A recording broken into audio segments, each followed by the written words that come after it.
उस वक्त बहुत तकलीफ होती है जब आप अपनी तरफ से बहुत अच्छा करो, लेकिन फिर भी आप अपने आप को बेकार महसूस करो क्योंकि आपकी कदर नहीं की जा रही होती।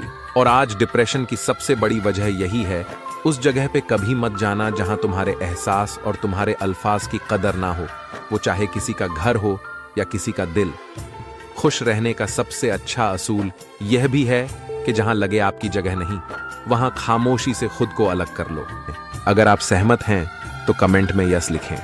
क्या आप अल्लाह को तभी याद करते हैं जब आपको कुछ चाहिए होता है? क्या अल्लाह का और हमारा रिलेशनशिप सिर्फ इतना ही है कि बस अल्लाह हमें हमारी जरूरत की चीजें देता रहे और हमारी ख्वाहिशें पूरी होती रहें? अल्लाह की इबादत करें ताकि अल्लाह आपसे खुश हो, और कभी कभार अल्लाह की दी हुई नेमतों को देखें और दिल से उसका शुक्रिया अदा करें, क्योंकि अल्लाह शुक्र करने वालों को पसंद करता है और उनको और भी ज्यादा नवाजता है।